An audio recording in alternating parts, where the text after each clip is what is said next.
საღამო მშვიდობის მე დათა გვასალია ვარ, თქვენ უყურებთ მთავარ საინფორმაციო გამოშვებას 7-ზე. საქართველოს პრემიერ-მინისტრი ირაკლი კობახიძე უკრაინელ ბავშვებს შეხვდა, რომლებიც საქართველოს მთავრობის ფინანსური მხარდაჭერით საზაფხულო ბანაკში ისვენებენ.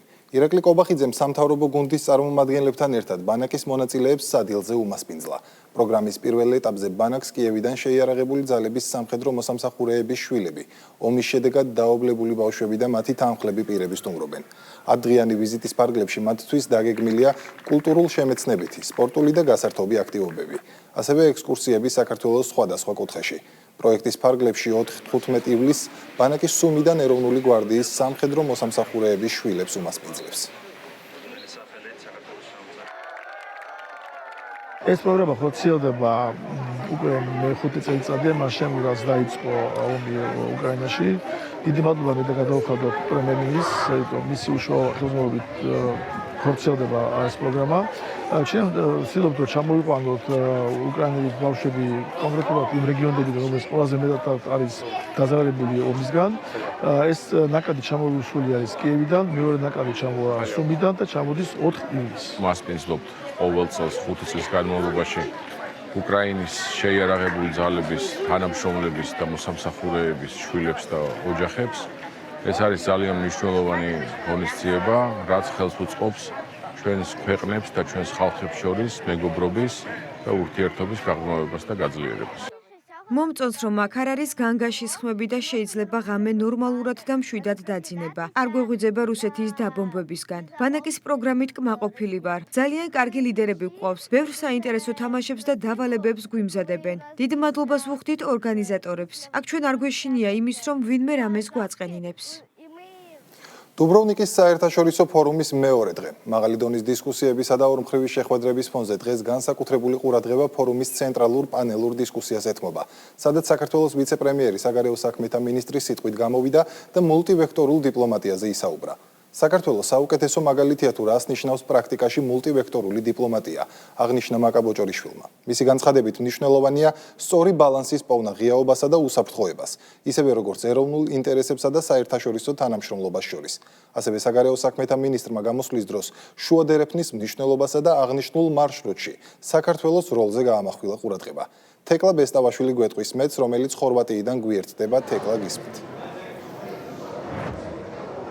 დუბროვნიკის საერთაშორისო ფორუმზე ერთ-ერთ მთავარ პანელურ დისკუსიაში საქართველოს საგარეო საქმეთა მინისტრის სიტყვით ცოტა ხნის წინ გამოვიდა მაკა ბოჭორიშვილმა ყურადღება გაამახვილა ქვეყნის საგარეო პოლიტიკის ხედვასა და გეოსტრატეგიულ მდებარეობაზე. პანელური დისკუსიის მთავარი თემა იყო მრავალვექტორული დიპლომატია, როგორც მაკა ბოჭორიშვილმა აღნიშნა, საქართველოსთვის მრავალვექტორული დიპლომატია არ ნიშნავს იმას, რომ საქართველო არჩევანს აკეთებს სტრატეგიულ პარტნიორებს შორის, არამედ ირჩევს ახალ პარტნიორებს და გარდა ამისა თანამშრომლობას აღრმავებს სხვადასხვა რეგიონის ქვეყნებთან. მაკა ბოჭორიშვილმა ასევე ისაუბრა სიტყვით გამოსვლისას ქვეყნის სტრატეგიულ მდებარეობასა და შუადერეფნის როლზე ჩვენი ქვეყნისთვის, ასევე მშვიდობასა და სტაბილურობაზე, როგორც ქვეყნის განვითარების მთავარ წინაპირობაზე, მით უფრო იმ ფონზე, როდესაც ჩვენი ქვეყნის 20% ოკუპირებულია რუსეთის მიერ.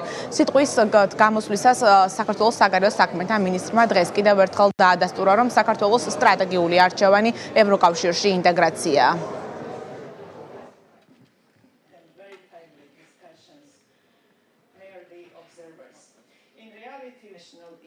Ladies and gentlemen, ქალბატონებო და ბატონებო, ძვირფასო კოლეგებო, ჩემთვის დიდი პატივია მოგმართოთ დუბროვნიკის ფორუმის ფარგლებში. ეს უმშვენიერესი ქალაქი თავისი ისტორიით, ღიაობითა და მედეგობით მართლაც საუკეთესო ადგილია იმისთვის, რომ ვისაუბროთ თანამედროვე საერთაშორისო პოლიტიკის თავისებურებებზე და მულტივექტორული დიპლომატიის როლზე დღევანდელ გეოპოლიტიკურ რეალობაში. ჩვენ ხშირად თითქოს მაყურებლის როლიდან ვსაუბრობთ ცვალებად მსოფლიოზე, გლობალურ გარდაქმნებზე და ახალი ძალთა ბალანსის ფორმირებაზე. სინამდვილეში არც ერთი ჩვენგანი არ არის ამ პროცესების გარე დამკვირვებელი. ჩვენ თავად ვართ ამ ცვლილებების მონაწილეები. ჩვენ ვიღებთ გადაწყვეტილებებს, რომლებიც განსაცვლავს არამხოლოდ ჩვენი ქვეყნების მომავალს, არამედ იმ საერთაშორისო წესრიგსაც, რომელიც ახლა ჩვენ თვალწინ ყალიბდება. სწორედ ამიტომ ვფიქრობ, საქართველო დღეს ერთ-ერთი საუკეთესო მაგალითია იმისა, თუ რას ნიშნავს პრაქტიკაში მულტივექტორული დიპლომატია.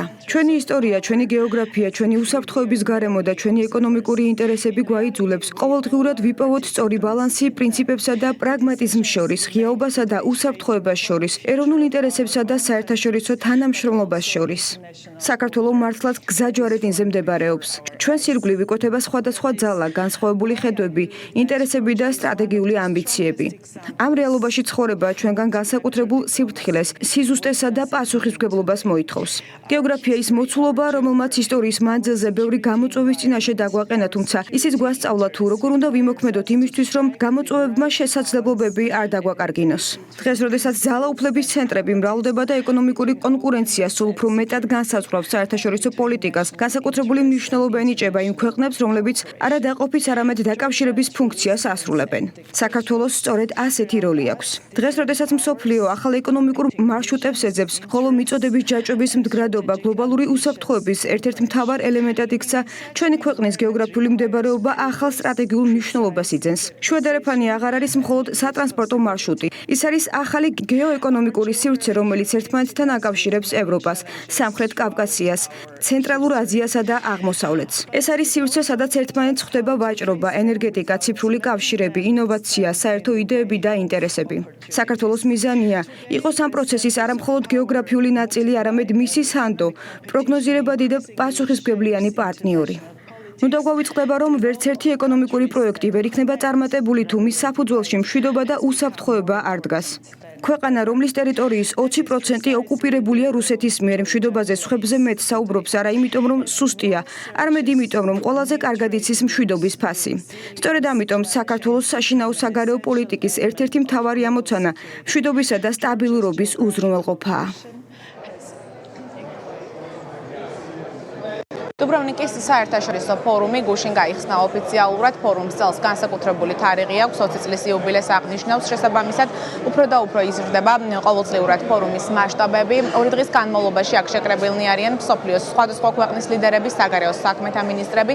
ფორუმში მონაწილეობს საქართველოს საგარეო საქმეთა მინისტრი, როგორც უკვე გითხარით, მაკა ბოჭორიშვილი ერთ-ერთ მთავარ პანელურ დისკუსიაში სიტყვით ცოტა ხნის წინ გამოვიდა. პანელური დისკუსიის პარალელურად საგარეო უწყების ხელმძღვანელი 2 დღის განმავლობაში ორ მხრივ შეხვედრებს მართავს. დიდი მადლობა, ეს იყო თეკლა ბესტავაშვილი ხორვატიიდან. საქართველოს სახელმწიფო უსაფრთხოების სამსახურის უფროსი გეკა გელაძე ოფიციალური ვიზიტით სომხეთის რესპუბლიკას ეწვია, სადაც სომხეთის უსაფრთხოების, დაზვერვისა და სამართალდამცავი უწყებების ხელმძღვანელ პირებთან მაღალი დონის შეხვედრები გამართა. ვიზიტის ფარგლებში გეკა გელაძე შეხვდა სომხეთის ეროვნული უსაფრთხოების სამსახურის დირექტორს, საგარეო დაზვერვის სამსახურის უფროსსა და შინაგან საქმეთა მინისტრს. შეხვედრებზე განხილული იყო საქართველოს სომხეთის სტრატეგიული პარტნიორობა, რეგიონში არსებული უსაფრთხოების გარემო, გლობალური გამოწვევები და შესაბამის უწყებებს შორის თანამშრომლობის კიდევ უფრო გაძლიერების პერსპექტივები. ვიზიტის ფარგლებში სუსის უფროსი ასევე დაესწრო სომხეთის ეროვნული უსაფრთხოების სამსახურის სპეციალური ძალების სადემონსტრაციო წვრთნებს, დაათვალიერა სპეციალური დანიშნულების დანაყოფების ტექნიკა და აღჭურვილობა, ხოლო სომეხ კოლეგასთან ერთად დაღუპული მესაზღვრეების მემორიალი გვირგვინით შეამკო.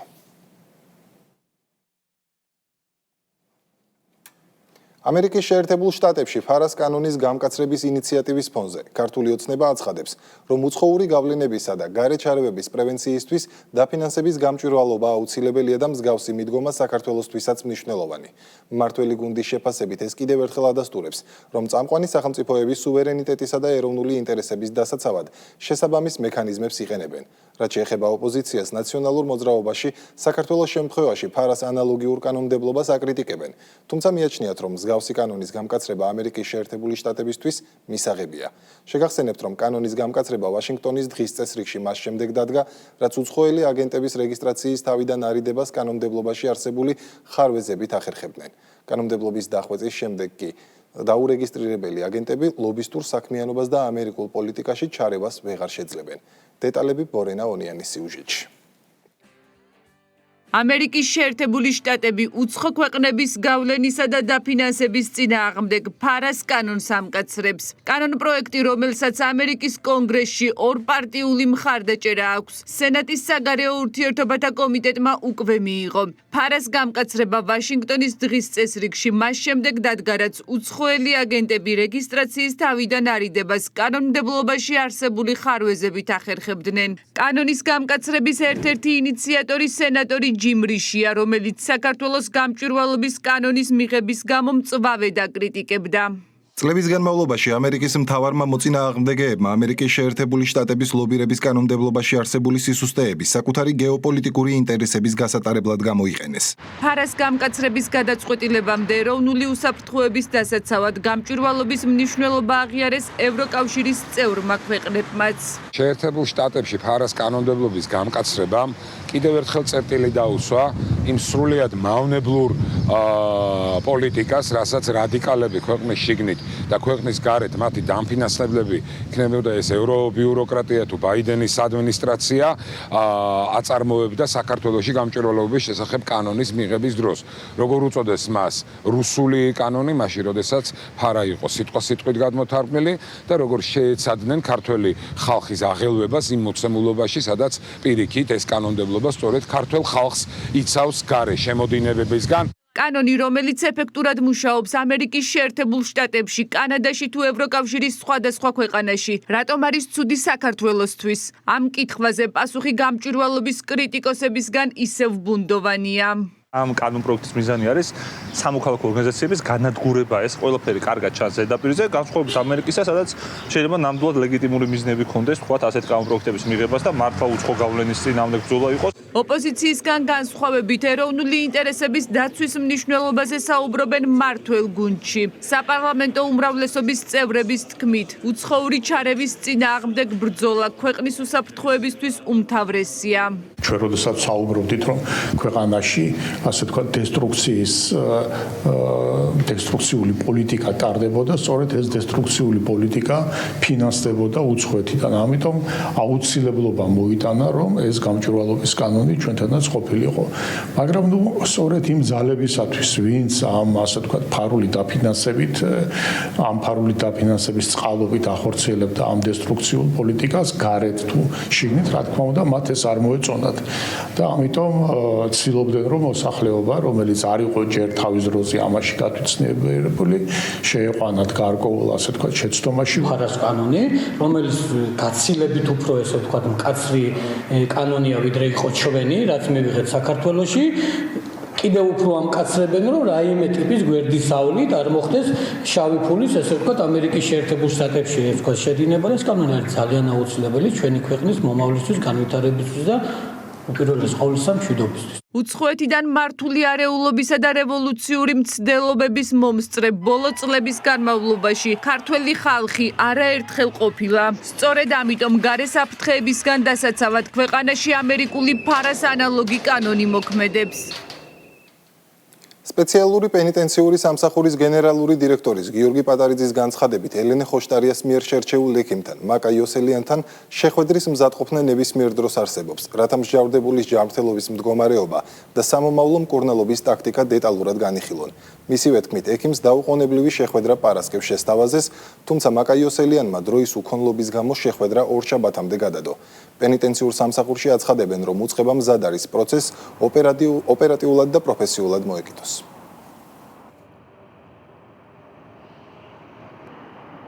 როდესაც ექიმი აფასებს ასე მდგომარეობას პაციენტისას, რომ მას გააჩნია ისეთი ტკივილები, რომ პრაქტიკულად წარმოუდგენელი იყო მისი გასინჯვა, მე ვფიქრობ, რომ პაციენტის საუკეთესო ინტერესებიდან გამომდინარე, რომ მას უნდა გადაედო ყველაფერი და ეს უნდა ყოფილიყო მისთვის უმნიშვნელოვანესი, რომ მომხდარიყო ჩვენთან შეხვედრა, გაგვეცვალა ასე ვთქვათ აზრები, დაგვეგეგმა დაუშვათ შემდგომი ასე ვთქვათ მკურნალობის ტაქტიკა, სანამ ჩვენ არ შევაფასებთ ასე ვთქვათ რეალურ მდგომარეობას მის მკურნალ ექიმთან ერთად, ეს არის კიდევ ერთხელ განმეორდები მართლაც რომ აბსურდის თეატრი, იმიტომ რომ ბრიფინგებით საუბარი.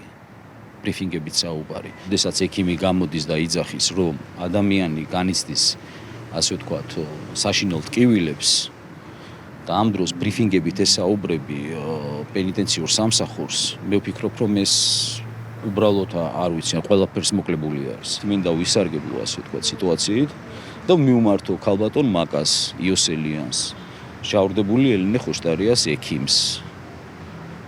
მზად ვარ ნებისმიერ დროს რომ შევხვდე მას.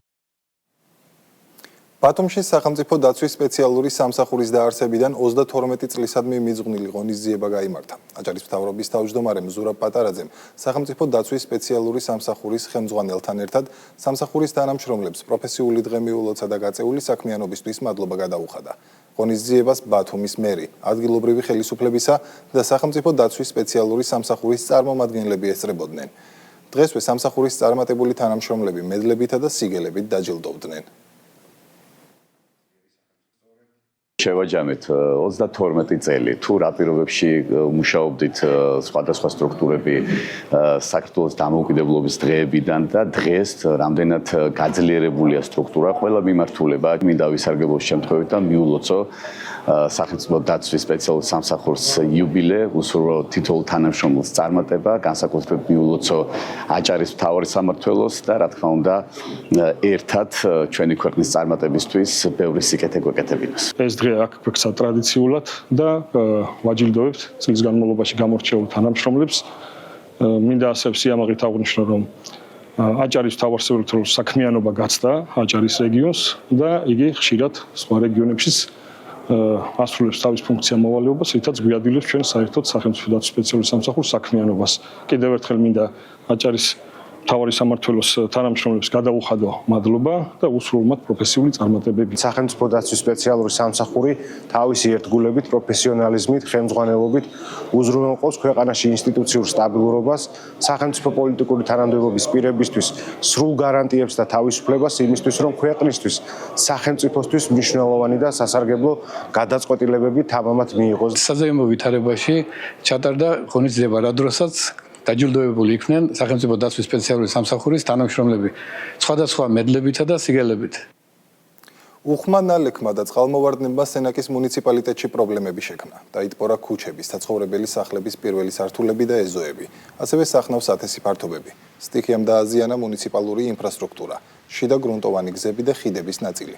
სენაკის მერიის ინფორმაციით სტიქიის პირველივე წუთებიდან ყველა შესაბამისი მუნიციპალური სამსახური მობილიზებულია და საგანგებო რეჟიმში მუშაობს.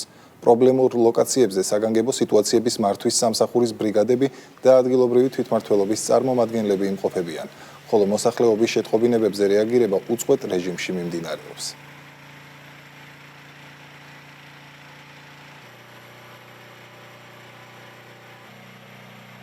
ასეთი სასწაული არასოდეს არ ყოფილა. შემოვიდა სახში, შემოვიდა კი არა, წალეკა ყველაფერი. არ დამიტოვა ლიფტი და არაფერი სარდლი. გამანადგურა. ზარალი რა თქმა უნდა დიდია. აქ მარტო ეს იატაკი კი არ არის.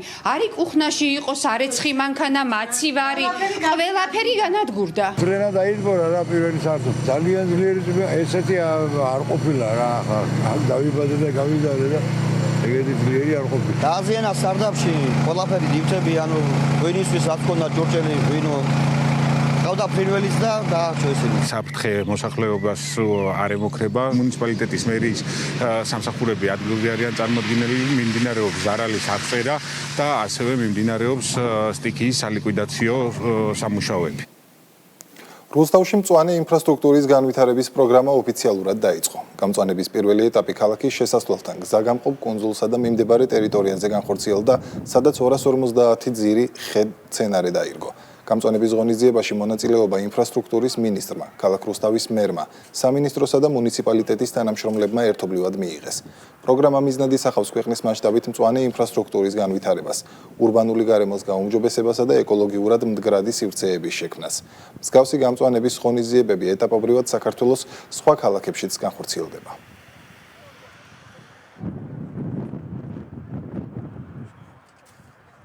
ჩვენ ვიწყებთ ახალ პროგრამას, ეს არის მწვანე ინფრასტრუქტურა მდგრადი მომავლისთვის, რომლის მიზანიც არის ჩვენს ქალაქებში, დასახლებულ პუნქტებში ისეთი ურბანული გარემოს შექმნა, რომელიც არამხოლოდ დღევანდელობაზე, არამედ მომავალ თაობებზე იქნება ორიენტირებული. ჩვენ ვფიქრობთ, რომ არამხოლოდ კარგი ინფრასტრუქტურის მშენებლობა და ინფრასტრუქტურული ობიექტების მშენებლობა ჩვენი ქალაქებისთვის, დაბებისთვის აუცილებელი, არამედ მნიშვნელოვანი მნიშვნელოვანი არის რეკრეაციული სივრცეების შექმნა, რომელიც არა მხოლოდ დღევანდელ დღეს, არამედ მომავალზე იქნება გათვლილი. ამ ტიპის მასშტაბური გამწვანება ჩვენი ქალაქისთვის არის სასიცოცხლოდ მნიშვნელოვანი. თითოეულ რუსთაველს კარგად გვესმის დღეს, რამდენად აუცილებელია ჩვენი ეკოლოგიური მდგომარეობის გაუმჯობესება.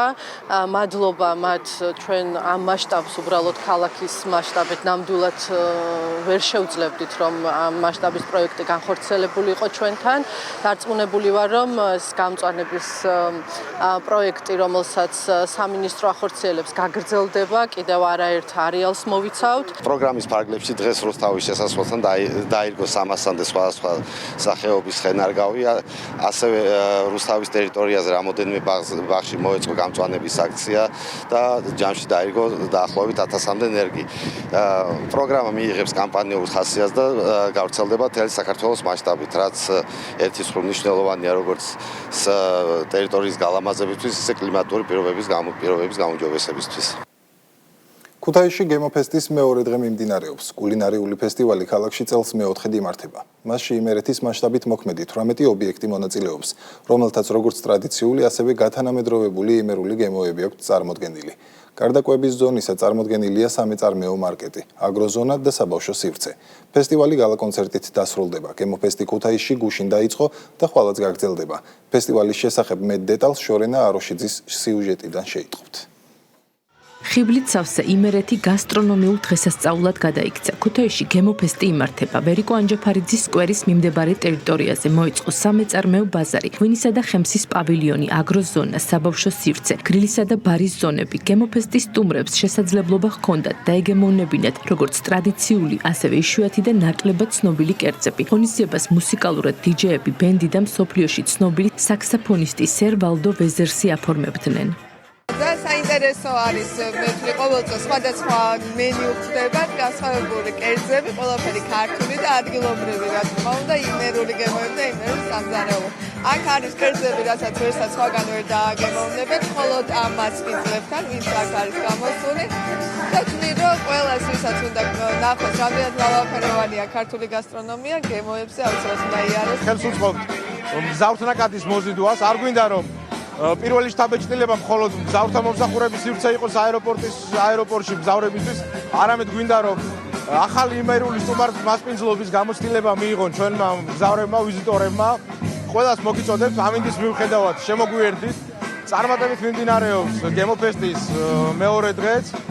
ამინდის მიუხედავად დამსწრეები და სტუმრების ნაკადი არ წყდება. შემოგვიერთდით, ყველა მაღვნიშნოთ ეს ლამაზი და გემრიელი დღე. იმერული გემოების ზეიმს საერთაშორისო მედიის წარმომადგენლები, ჟურნალისტები და ინფლუენსერები დაესწრნენ. ღონისძიება იქცა შეხვედრის ადგილად ადგილობრივი მეწარმეებისთვის, ფერმერებისთვის, ტურისტებისა და გასტრონომიის მოყვარულებისთვის. ღონისძიებამ კიდევ ერთხელ გაუსვა ხაზი ქუთაისის კულტურულ პოტენციალს. ფესტივალის სტუმრებს ხვალაც უმასპინძლებს ღონისძიებაზე დასწრება თავისუფალია.